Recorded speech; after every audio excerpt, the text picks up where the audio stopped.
Hello, can you hear me? Yes, Doc, we can hear you. Yes, doc. All right, great. Good morning. Good morning, madam. Okay, so my name is Vida Mensa. My name is as brief as my body. So, and I have the privilege to facilitate the course for the semester. So, in the next few weeks, you've been hearing my voice, and I pray we get along very well. Hello, Miss Gadamiza. Yes, I can hear you. Please, I'm from Code and I'll be monitoring this class for That, today. So I'll be that's recording fine. the class. That's okay with I me. just wanted to inform you so that you'll be aware. That's exactly right, but I'm okay with it. Okay. Please, can I have your number? You that you are recording the program. Can I have your number?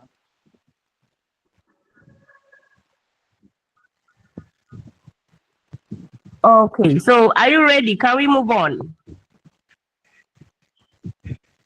Yes, madam, you Yes, can ma. move on. All right, okay. Yes, ma. So I welcome you to the information literacy skills class, and I know you had questions about the course, but whatever perception of you had regarding the course, basically information literacy is about empowering you to survive and thrive in what we call an information saturated academic environment. And once your academic journey starts, I mean, you whether you like it or not, you found yourself in the academic environment. And these days, we call our age the information age.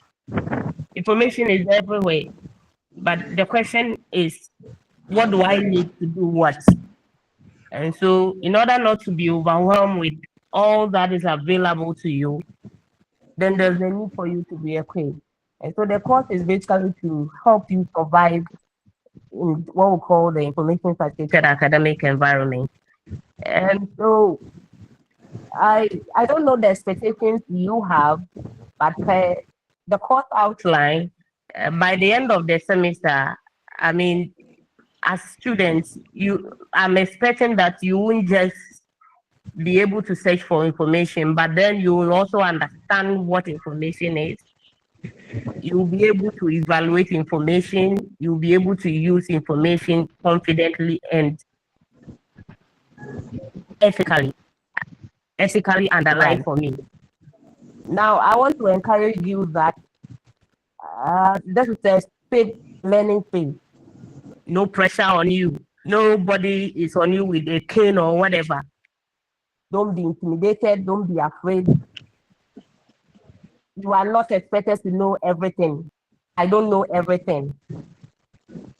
At the end of the semester, I will learn from you. You will learn from me. So it's a win-win for all of us.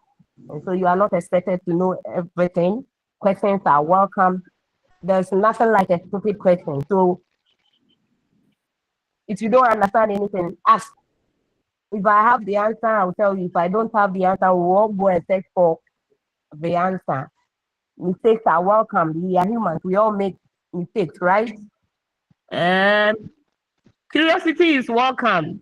I'm a bit curious about things. So if I say something or I mention something or you see something you are curious about, you can ask. Like I said, if I have the answer, I will boldly tell you. If I don't have the answer, trust me, we'll all go and then search for the answer. Right. Are you okay? Yes, please. Okay. So I don't know if there is any comment before we proceed. Any comment from anybody? Doc, Yes, sir. Madam, actually, my name is Susan. Okay. Please, I would like to plead or with you that the one who is doing the recording, Mm-hmm. maybe if after the session, maybe you can speak to him so that he will put or he will give it to our classroom so that it can be put on our platforms. Because we realize that most of our colleagues here are workers whom wish they are on the platform right now, but some of them are working in other things. So later they come back wanting to know what exactly happened, and then you have unless maybe you get the person and then you teach him or her a bit of what you also heard. So we are just pleading if it will be possible. Okay, so I believe the one monitoring the class is online, as in the one recording. So I'm sure your message is being communicated. But the slides I've prepared, I can confidently give it to you. So when we are done, your course rep can link up with me. I'll share it with him, and then he'll make it available to you. And I've made voice over the slide. So as you are reading, you can listen as well. So I'll make that one available to you. Thank you. That is We are most grateful, madam. that Thank is you, not madam. that is not to replace your course book. I know they're giving you a model. That is not to replace it, but to complement it for you. Is that okay? Yes, madam. Great. Any other comments before we proceed?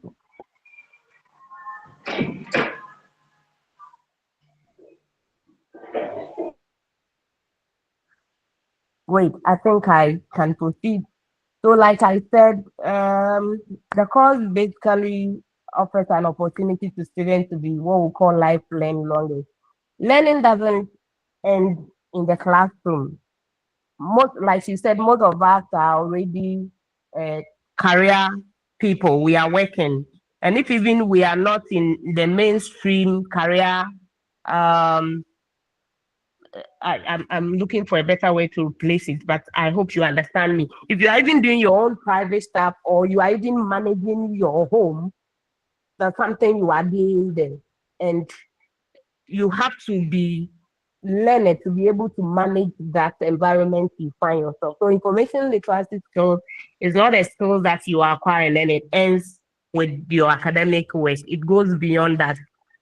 And then it is also to help you find credible academic sources. There are a lot of sources available. Some are classified as academic, some are not.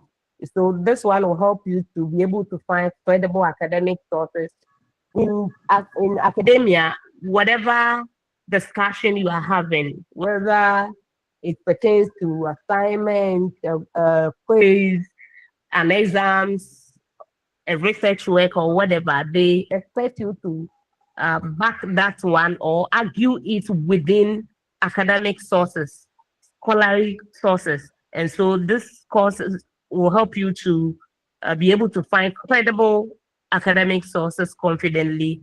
And then it will also help you to distinguish between scholarly information and then unreliable content. People just say things. These days, social media has made it, I mean, what? People say things every day. You have to be able to distinguish between which one is good for academic discourse and which one is not good for academic discourse. And then it will also help you to do what we call citing correctly, acknowledging sources. I took this information from this person. I took this information from that source. That's what we call citing properly. And if we cite properly, we avoid what we call plagiarism so that nobody will take you on later in life that, oh, this research work you conducted, you plagiarize my work. In academia, plagiarism is a very serious offense and it comes with a lot of penalties. So as students, we should be able to learn to avoid plagiarism. And then another thing is that information literacy skills is intended to help you to conduct research independently, whether you like it or not. In the course of your academic journey, you will do research in one way or the other. If even you are given an assignment, you're going to review literature to be able to do the assignments to fixed purpose. And so you will conduct research. As you progress some of you may do project work. Those of you who proceed further, you do further research and all that. So it will help you to get literature to do the research work independently.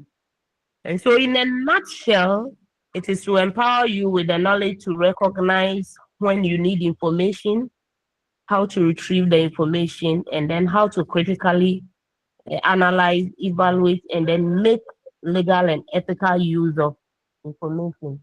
So all that we'll be talking about this semester about information literacy is all about us. Right. Any questions?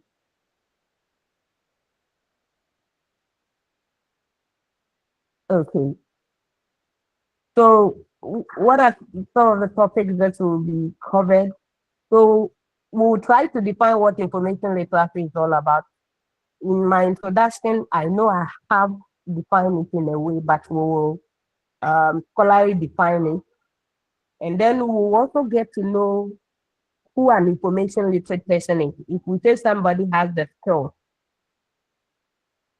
then what will make us identify that person? So at the end of the day, at the end of the course, you yourself will define yourself within information literacy skill to see whether you are an information literate person or not. And then we also get to know some advantages of being an information literate person, which I have in one way or the other mentioned in the introduction. Then we'll get to identify some of the credible places we get information. So credible places. And one of the credible places is the library. So we'll talk about the library and also we'll talk about the library as an academic institution. And we'll get to know categories of libraries. We'll get to know types of libraries. We'll get to know what we can find in any of the libraries. Um, and and we will also get to know other sources or other places apart from the library, other places you can get credible information sources. Right. Then we will talk about some of the sources we get from these places when we walk into any information center. For example, a library. What are some of the sources that I'm going to search for? And whatever I'm going to look for will be dependent on the problem at hand that I'm coming to solve. Whatever will push you to search for information is a problem. There is a need. I need to meet this need. I need information to meet this need. So every resource or every source and what it does. So we also get to know some of the information sources and what they are used for. So that once you identify your problem, you know that I have to go here, I have to take this information source of my problem, and it ends there. Right. And so we'll talk about reference materials, and then we'll also learn how to evaluate them. Not every reference material is for everything, so we'll learn how to evaluate them. And so we'll mention some of the reference sources. Right. Let me talk a bit about the mode of assessment. So last semester, I know that the class made a presentation. I don't know how this year is going to be like, but I'm anticipating that there's a possibility you may do assignment, you may do presentations also, and it's going to be in groups if that happens. And I think that one will take care of the assignment aspect. Quiz, I know, and then you also write an end of semester examination. But please do not dwell so much on the assessment and forget about the main reason why you are doing the course. Okay, don't be afraid of assessment. Assessment is just to let us know that you got the whole concept, the whole thing we talked about, and it's not to frighten you or penalize you. You are bigger than exams, trust me, and you will not fail. So don't let exams intimidate you. Are we on the same page? Madam, sorry, Madam, Mm-hmm. please, I want to inquire. UCC changed their policy of taking the second quiz in place of presentation as Mm. group presentation. Yeah. Thank you, madam. Uh, please, is it a question or is it a statement? Madam, please, now I wanted to know that if they have Uh-huh. changed the what we call it, the quiz two in place of presentation, group Okay. presentation. Okay. So see that what I hope I'm permitted to call you see that, and I won't be charged for harassment. Yes, please. Okay, all right. Thank you for that. So, um, what I know is that I'm not with code as a mainstream, right? So, with regards to them changing their policy for the second quiz to be a presentation, I don't know what informed that, but what I know is that last year the class I took they were made to do a presentation. So they wrote one quiz and then they did one presentation. I don't know what will happen to you for now. That's the truth. But I'm sure it will be communicated to you in due time. Thank you, madam. Right. Okay. Madam, please, can I come in? Nicholas, I see your hand up. Yes, madam. Yeah. Madam, what I want to know is for some of us, we know that distance courses, we had our classes every 2 weeks. Mm-hmm. Some of us know. But joining UCC, you got to realize that now it is here is every week. Is it Looking at a, yes, I'm coming every week. Looking at some of us, our schedule, some of us we are government workers, and looking at our work, we doesn't have that enough time for every week. Is that how the policy is, or is because of our time frame? That is why this one changes like this. I want to know. I think the best person to answer this question will be your center coordinator or the one in charge of the program. Honestly No, speaking, I don't know no, what informed that. okay. So I don't want to comment on something I don't know. I may You give don't have. you wrong That's great. Okay. Thank you. information about Thank that. you.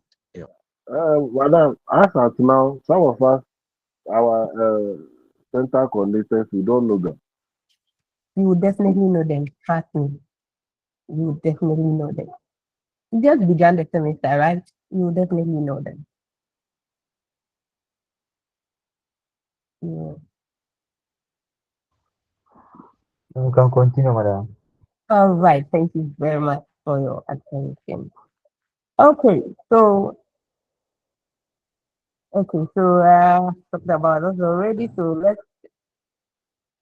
back to you know immediately you wake up, you are confronted with a lot of things that you have to make a decision out of. At any point in our time, we are confronted with issues. We have to take the decision.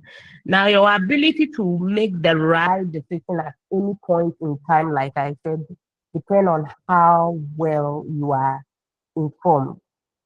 How well you are informed. And over the years, information professionals have tried to bridge the information gap to ensure that people have the resources that they need. And then every time they try to ask, why don't we equip them? Because we can't always be there to give it to them. So let's equip them so that they will be able to search for the information, get to use the information to solve their own uh, problems. And so the course was introduced. Now, information literacy source is not just about the library or the places, but it directly connects to how you do your assignments, how you write your exams, how you do your research projects, life beyond the university. It gives you a less stress life. It boosts your academic integrity, and then it also prepares you for your career. Okay, right. Now, I've been talking about information literacy. Now, the question is, if we say information, what is information? Information is basically, um, okay, now before I define it, let me hear from you. When we say information, what comes to mind? What do you think will be classified as information? Can anybody give us a try on that? Oh, this one is information. I have this information. What do you think can be classified as information?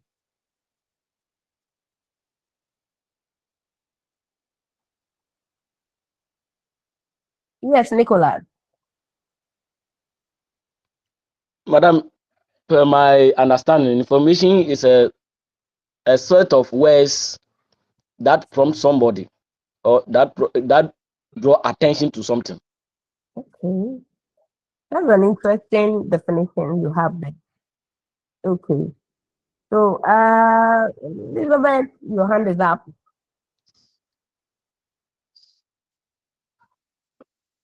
Elizabeth, is your hand up? Or it's rather Harriet? Yes, madam. Okay, so who is speaking, Harriet or Elizabeth? Madam, please, Elizabeth. Okay, actually. Yes, sir. Please, per my explanation, information means fact, details or knowledge that are collected, process or shared to help people understand something or make decision or learn. Thank you. Okay, Elizabeth, thank you. But you said so many things. You also mentioned knowledge in it too. Okay. Anyway, thank you for your definition. Keep this definition you gave us there. I'll come back to you in due time. Okay. Keep it. Thank you. There's something interesting in it. I'll come back for. Is that okay? Yes, madam. Great. Okay. Is that another hand up? Yes, madam. Is there another hand up? Okay. Yes, madam. Okay. Let me hear you. Okay, so information literally means knowledge or fact about something that is actually obtained through research or observation. Okay. So you also mentioned knowledge. You've also mentioned facts, and you said it's obtained through research Either research and or then observation. observation. Beautiful disconnection. Please keep it. I'll come back for something coming video. Okay. Yes, ma'am. That was Omar, right? Yes, ma'am. I saw a Santo's hand up. Asantua, did I see your hand up? Yes, please. Good morning, madam. In my explanation, I would say information is data that has been processed and organized, so that they are meaningful and useful. Yeah, so you've also given me a very beautiful definition there. Okay. I see organization, I see processing, I see meaningful there. All right. Beautiful observation. And then Dinah. So I can't see Dinah and I won't call her because my good friend is called Dinah.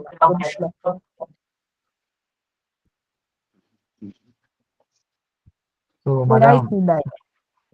yes, Yes, please. mine, Who is using Dinah? Um, Madam, yes. yes, so my definition has to do with a precise data which carries meaning, like someone said earlier. Yes. Okay, all right. So you've all given me beautiful. Great.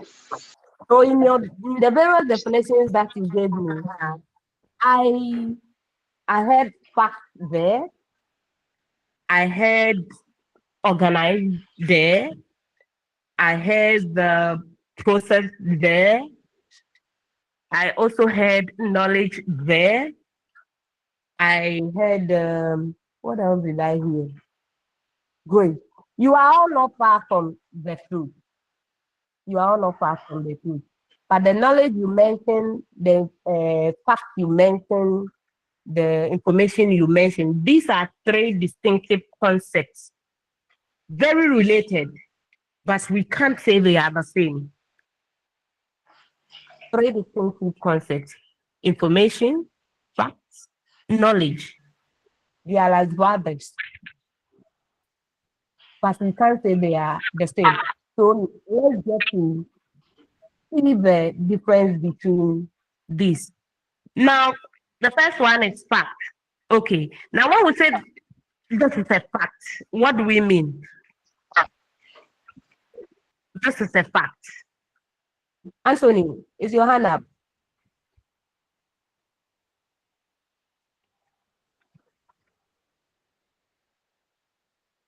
Hello. Anthony, Hello, madam. yeah. So when we say, oh, this one is a fact, it's a fact, then it means is what? It means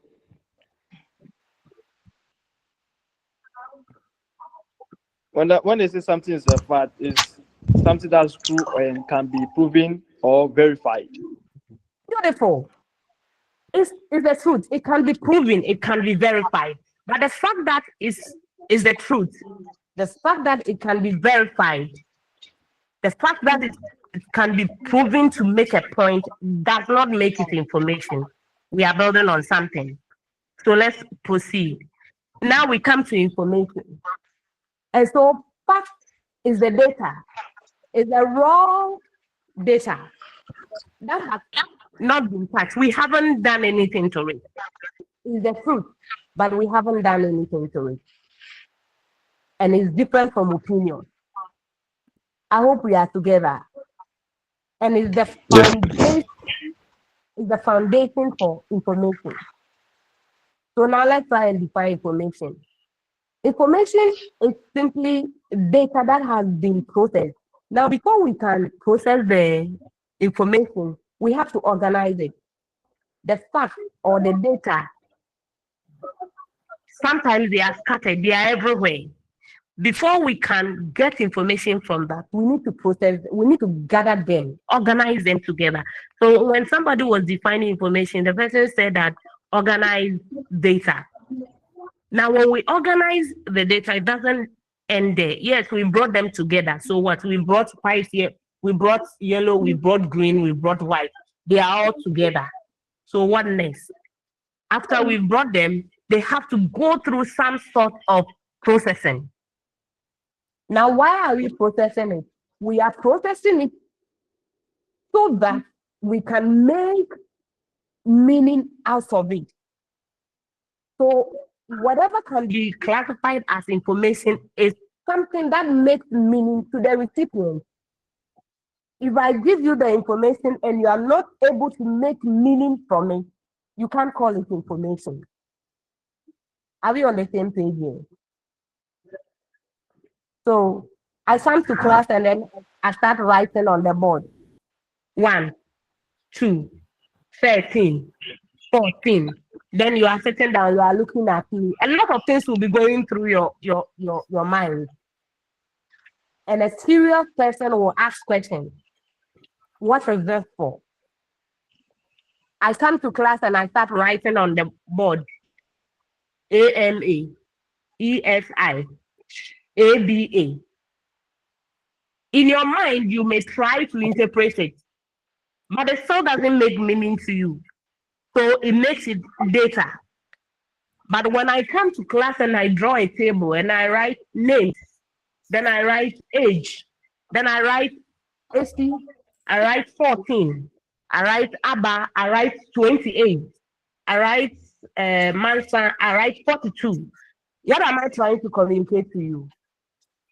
You understand that I'm trying to tell you that these are names of people and their corresponding ages. So it makes meaning to you. So we can call that piece of data information. Information because I have gathered or organized them and they have gone through processing. And so it makes meaning to you. Now, all these long talk I'm saying, it means that what may be classified as information to you may be recognized as data by somebody. That's why we have secondary data. Do you understand me from that perspective? Yes, madam. Great. And then another element to that makes that will qualify for something to be called information is that if it is information, then it has to be stored in a retrievable manner or a retrievable format. Why did we add the retrievable? Retrievable because you realize that in our course of academic journey, sometimes we search for information. We've gone through all the wahala, gone through collect the data, the literature, and all that, and then we save it probably on our pen drive or on our mobile device or whatever. Then at the end of the day, when we want to get the information back, probably because of how you named the file when you were saving it, you are not able to get it back. So you can't use it. And so if it is information, then it has to be saved in a retrievable format. So that when you need it back, you can go back and then collect it. Other than that, you will do what the mathematicians say a continuity way. You go through the wahala to gather the information, and then at the end of the day, you won't be able to retrieve it, to use it to solve the problem that prompted you to go and search for the answer. Now, one thing we should know is that information works within time. Information works within time. Now, why am I saying that information works within time?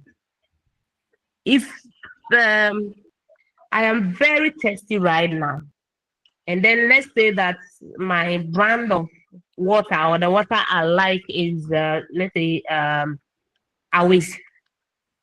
If I'm not able to get Awake now, and then somebody gives me an alternative like Belaqua, if somebody later brings me the Awake, it will not be of any use to me because my thirst has been quenched already. So information works within time. What it means is that we don't have to spend a lot of time searching for just one piece of information. And so when you are saving your data or your information, you have to save it in a format that you'll be able to retrieve in the shortest possible time when you go back to look for that information. Are we on the same page here? Some of you Yes. save your files. Some of you save your files with stories and sentences.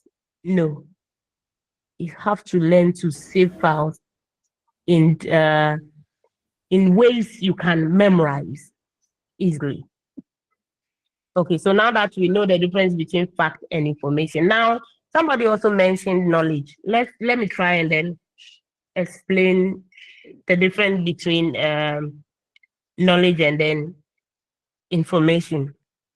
Right. Now, okay, so what is the voting age for Ghana? Can somebody tell me the voting age for Ghana? 18 years. 18 years. Yes, that's information. We all know that the voting age for Ghana is 18 years. When last did Ghana vote? When last did Ghana vote? Okay. 2021. 2024. 2024. Now somebody confidently told me that 2021 the last election was 2021. Congratulations to you. I think you have to come back to us. You are far away. Right. So now we have these two pieces of information. 2024 there was an election. The voting age for Ghana is 18 years. Then I present you two young, lovely girls. Amma is 28 years old, And AC is 18 years, or AC is 18 years old now. I present them to you, and I ask you to um, tell me that between the two, which of them uh, is highly to have participated in the last ended election. You will definitely tell me that's AMA. Why? Because based on the information we have, based on our experience with the voting pattern of Ghana, we know that after the time we were voting, AMA had already has the voting age. So there is a high possibility that he participated. Now I ask you about AC, and you are going to tell me that you are confident that AC did not vote or AC did not take part in the 2024 election because in 2024, AC was not 18 years. He was still a YG material. And so obviously she didn't participate. Now, why are we saying that? We are saying this one based on one, our experiences, the information we have at hand, our experiences with the information, our interpretation of the information, our assimilation of the information. And so, based on all these, we are able to conclude that this and this and this happened. And that is knowledge. So, knowledge is a blend of our interpretation, our understanding, our assimilation from processed information. The information is there, but how we understand the information, our experience with the information, how we are able to interpret the information, how we are able to assimilate the information is what we call knowledge. And then when we are able to apply the knowledge as when we need to apply it, then we say that this is wisdom. So it's like a pyramid. Information builds on information, information builds on data, knowledge builds on information, and then wisdom builds on knowledge. So they are not the same. All right. Great. So now back to what information literacy is all about. So in 2024, Thomas tried to define information literacy, and he said that it's a body of knowledge, skills, competences, and understanding that is required by an individual to one, find information effectively and use it appropriately to meet the need that prompted its acquisition. Then there's a body called the Association of College and Research Libraries. And then in 2015, they tried to define it that information literacy is simply a set of skills that is needed to, one, find, two, retrieve, three, analyze, four, and to use information. Now, if we put all this together and then we try to coin our own definition from it, then we can define information literacy as a set of individual competencies, or you can say skills, or you can say abilities, right? That is needed to one, be able to identify when information is needed, to be able to identify where to get the information, then to be able to evaluate the information and use the information in the most ethical manner to solve whatever problem in whatever profession. So in a nutshell, that is information literacy. But we're going to explain the definition given by the Association of College and Research Libraries as we proceed, right? But in the meantime, let's ask ourselves that what are the importance of information literacy skills to us Now we're going to talk about it in terms of you as a student, and then we'll discuss it um respect to our everyday life, and then in our career environment as well. It's not everything I put here, so some of the things we'll discuss it right now. When it comes to our education or information resources, so the importance of it to us as students, right? I said that it sharpens your critical thinking skills. Why am I saying that? Because you'll be able to carry out your tasks. What are the daily tasks of a student? The assignment, searching for research work, searching for literature, doing your presentations and all that. It helps you in that regard. And then it also helps you to distinguish facts from opinions. So people are making a discourse, an intellectual discourse.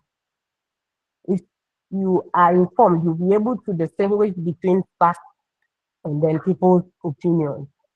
And then it will also help you to assess the accuracy and relevancy of information from a myriad of sources. So you have a lot of sources across, you'll be able to identify which one is the best from the rest that you have to help you with your presentations and all that.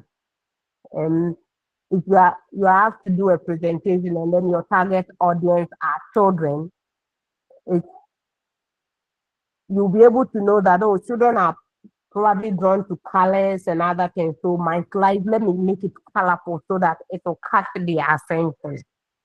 If you are doing an assignment, you will know that this one is the scholarly assignment. So the literature I need to not be something that has been said blanketly on social media, but I need to get something that is backed by literature. You'll be able to do that. Right. Now let's come back to our everyday life. Everyday life, like I said, it makes us lifelong learners. So we are informed. We have control of our environments. We know what is happening. And we get to the market, we are able to make informed choices. So in Ghana, every toothpaste is classified as pet student. But if you know that it is not every toothpaste that is pet student, when you get to the supermarket, you know the brand you are going to pick. It also helps us to become informed citizens, and we are able to partake in democratic decisions. I always tell the students I come across that when it comes to certain decisions, especially democratic decisions, we don't have to take those decisions like we are supporting a football team. Why am I using that analogy? So in my home, way back when I opened my eyes, I realized that my father was a phobia supporter and he was a Manchester fan. So I don't know whether it was because of the love I had for my father, or automatically I became a phobia fan and then a Manchester United fan. And no matter what you do to me, it still never say die so until the bones are rotten. But then if I'm coming to take a if I'm going to take a democratic decision, so something I need to think about. Okay, they are coming to present their manifesto to me. And I have to foresee myself going the direction they say they are going before I can say that lead me to go there. Okay, so let me bring the example to our women. Some of us are married, right? Now, before you said yes to your husband, you did not just say yes, because now those of us who are Christians, the Bible tells us that if we are coming to say yes, it means we are coming to submit to somebody's leadership. Now, if I'm coming to submit to your leadership, then I should know where you are going and ask myself, is it the same place I want to go? If it's the same place I want to go, then I will say yes to you and then I'll follow you to go to that destination. If that is not where I want to go, then I won't say yes. Are you with me? So Yes, madam. when it comes to taking a decision, somebody is coming to ask you to give me my vote. Somebody is coming to sell something to you. The person should be able to convince you. You ask yourself that, is this what I want? If that is what I want, then you give the person the nod. So don't just support political parties like you are supporting a football team, like me supporting supporting Manchester United. Is that okay? Yes, madam. Good. I'm not trying to do politics. I'm not a politician. No. But when it comes to phobia and fabulous, the best is the fabulous. No. No, don't worry. We'll talk about that on a different platform. We have still never said that. All right. Then, and so in our everyday discussions also. Then let's talk about the career environment. If I ask you to define our world today, you probably tell me that the world now is a globe. Now, what it means is that an opportunity that is open to you here is open to somebody who is also not here. Your ability to take that opportunity depends on how well you are informed and how fast you get that information. If you don't know, if somebody who is outside your vicinity may get that opportunity. So if you are informed, it gives you the upper hand. It gives you a competitive advantage over in your work environment. So there's a problem that needs to be solved. I mean, everybody is sitting down. You walk in there, then you are able to solve it. You see that all eyes are on you. The next time there's a problem, they're looking up to you to come and solve it. So it gives you a competitive advantage. So information literacy does not just end in the classroom. So don't just learn it like mature exams new year, NASA. Is that okay? Yes, madam. Yes, madam. Yes, madam. No, but it will depend on how the teaching and the learning will go. If our teaching and learning will be in only the theory aspect alone, that is how it will go. But if it happens that it's in the skills form, that one can keep us long in our daily life. I know, right? So what I'll do is that I just pray that we'll have enough time to complete so that I'll give you I'll see what I can do. Is that okay? I don't want to make promises. Yes, I'll see madam. what We should. It's a matter of urgency. Right, okay, fine. So I think I've talked about this one. So with all this I have said, can somebody try and define who an information literate person is? If we say that, oh, this person is an information literate person, then what does the person possess? Can somebody try?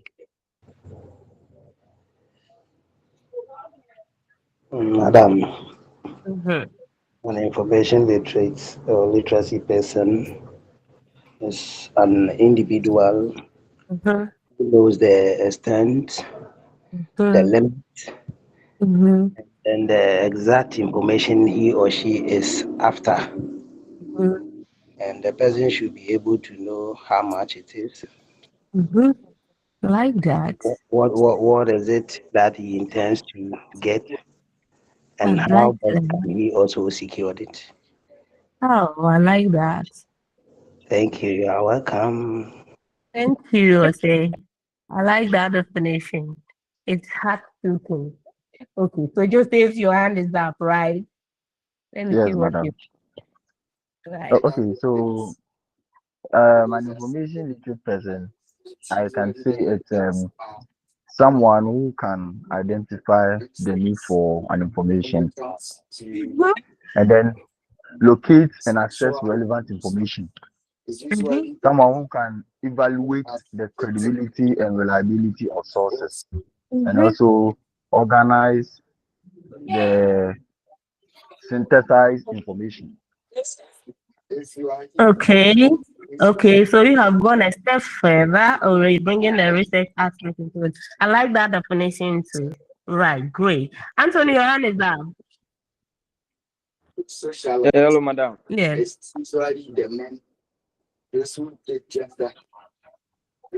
Anthony, we are listening now. Okay, madam. Information literate person is someone who knows how to find, understand, evaluate, and use information effectively. The person must be Okay. able to identify these questions. What is it I want to know? What kind of information do I need? How much information do I need to know? Anthony, the book in the Baba Mami. Medo. Thank you. I can say you wanted to say something. Madam, an information literate person is someone who knows where to get information, checks if it's reliable, and uses it correctly.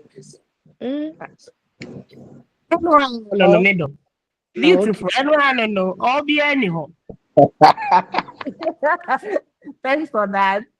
Right. So, Omar, do you want to say something?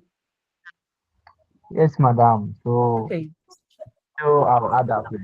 It enables individual to recognize when information is needed. So, to give the individual the ability to use the information effectively Okay. when it's Right. needed. Okay. Right. Thank you very much, Omar. Right. So that is who an information literate person. The person has the skills to know when to find the information, how much of the information the person needs. The person knows how to access the information. The person knows how to evaluate it. The person knows how to use it and using it ethically. Now, the Association for College and Research Libraries use 5 standards to define who an information research person. And I will explain it to you, and you realize that we are all in sync with what you told me. So they say that before we can call somebody an information literate person, the first element is that the person should be able to know. Now the question is, know what? The person should be able to know when he or she needs information. If you are hungry and you don't know that you are hungry, then it means you are not hungry or you don't agree with me.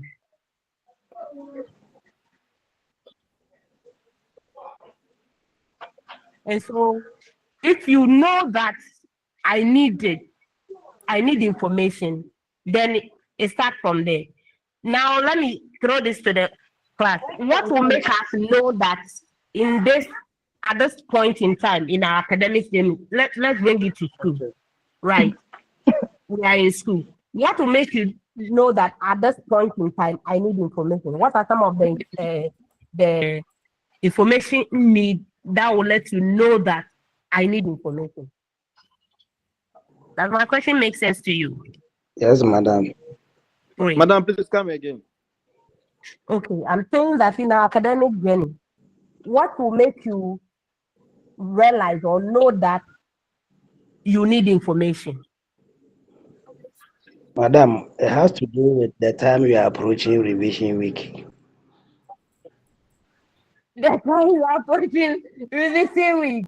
So there's a problem at hand, and the problem is what? You have to go and then write exams, right?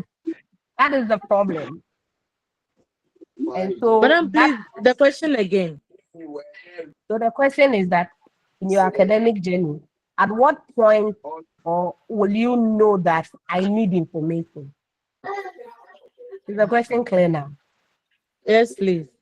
We try to explain the 5 elements that AACR used to define who an information literate person is. And we said that the first one is to know. To know when we need the information. To know how much of the information we need. To know where we are going to get that information. And I asked the class that at what point will you know that I need information?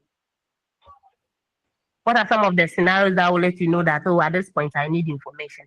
And then somebody said when we are approaching restriction. So obviously, yes, that's one. Madam, also when anonymous questions are asked. Great. Great. And you don't know the answer. Great. Beautiful point. Any other?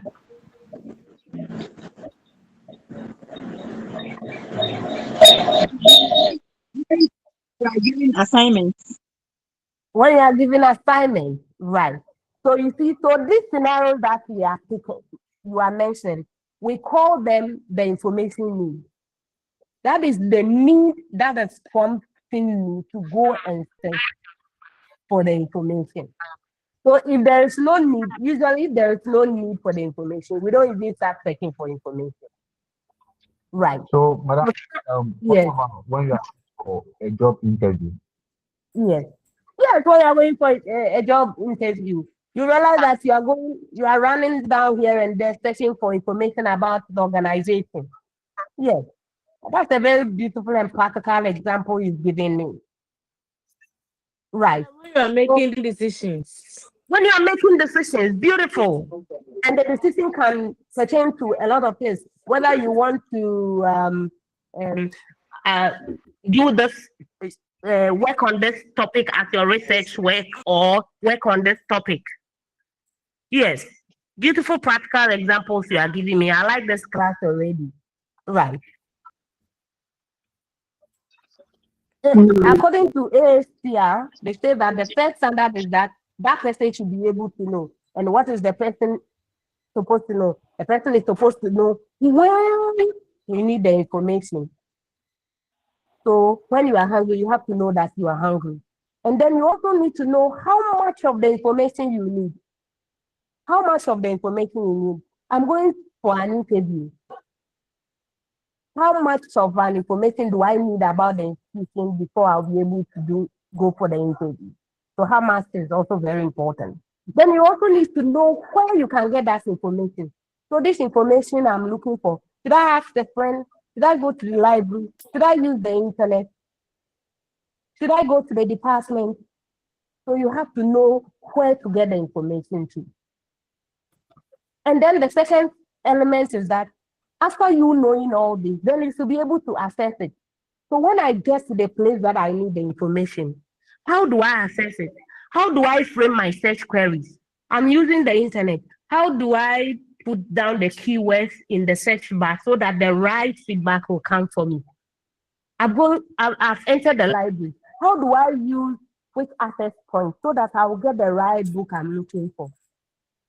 I've gone to this office and I'm going to ask for information.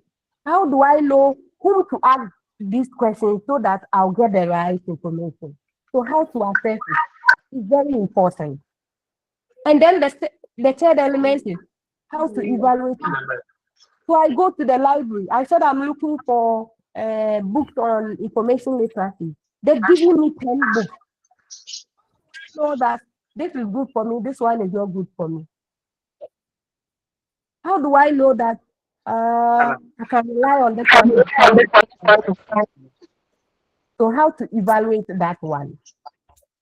And then we come to the use. So after I've been able to evaluate and I've made a decision that this is the book or the resource I need, how do I package it to make meaning to whoever I'm going to present the assignment to? If it's a presentation I'm going to do, how do I put the words in a way that my slides will make meaning to those I'm presenting to? If it's an assignment, how do I package it to appeal and attract the marks that I want? If it's an exam I'm writing, how do I package all that I have read to answer the questions in a way that will give me all the marks I'm looking for? That is how to use it. Then we talk about the ethical and then the legal issues. How do I size my source? Should I put this one in? If I say this, will I be fined? So I go for somebody's party and the person is eating. I've taken a picture of the person. Can I post it on social media without the person's consent? These are all ethical questions we need to ask ourselves. But you see, our time is up today. So I'm going to give this one to you for you to go and then think about them. God willing, next week when we meet, we'll go back to this one and then we'll continue the class. Is that okay? Yes, please. All right. Madam. Yes. Yes, please, madam. If there's any question you have for me.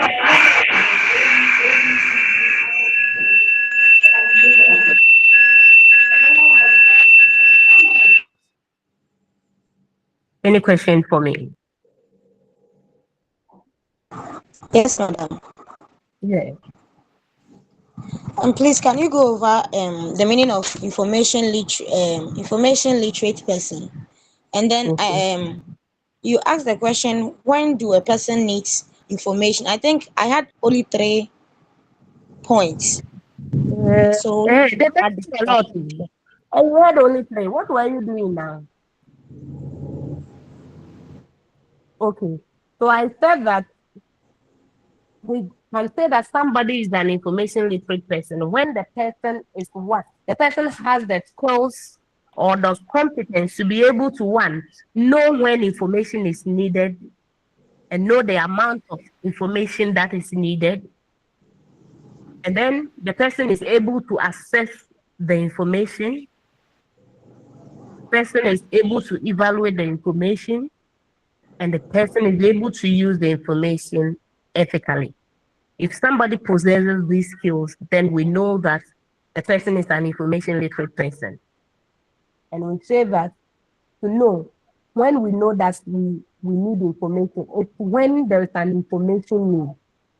And as students, some of the information need that will push us to go and search for information is when we have been given an assignment, when there is an exam to write, when there is a presentation to make, or when there's a decision to be taken. These are all things that will tell us that, or these are all information needs. These are all things that will push us to go and then start searching for information. Have I answered your question? Yes, please. Thank you. All right. Okay. So, Madam, yes. please, all what you are explaining to us, is it, can we find it in the model? I think you'll find some in your model, but I'm going to give you the slides too. Thank you very much. You should find them in your models. Yes, madam. Yeah, but I'll give you the slide. So the course rep should liaise with me, and then I'm going to send the slides to him, and then he'll make it available to you. Like I said, I made the voice over them. I just hope that when you play them, they'll be audible enough for you to hear. But then on the slides, I have my email address, and then my contact is also there. If you need anything, you can call, and then I'll gladly help in any way I can. Is that okay?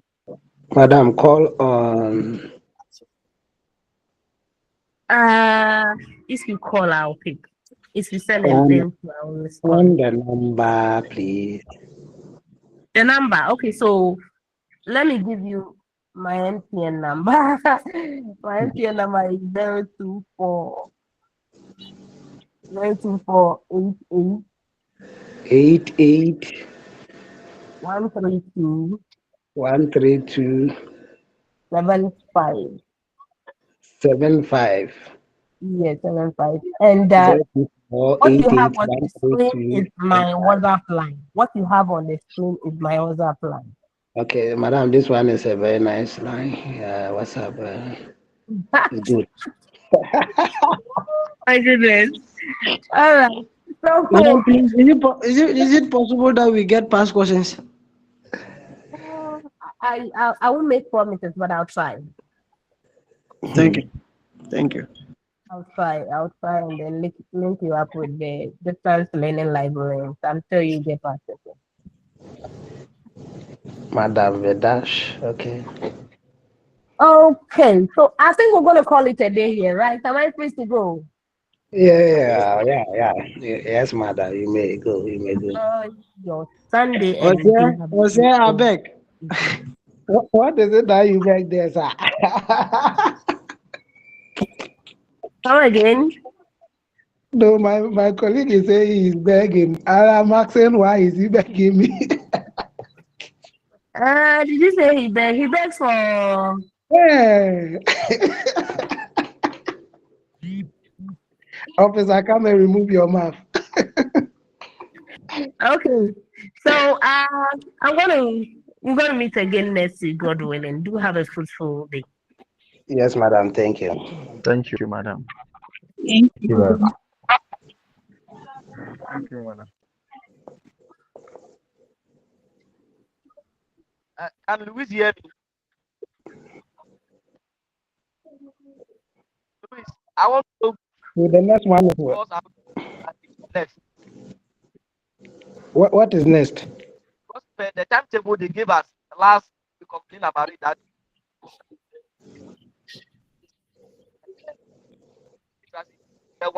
the next course don't have it in our I think it's don't have I it's think the protection agency. African studies lecturer said we don't have anything today, so he is done Yes. for the unit 1. So 1, yes, 0, 2, I don't know. Brother Louis, any timetable. man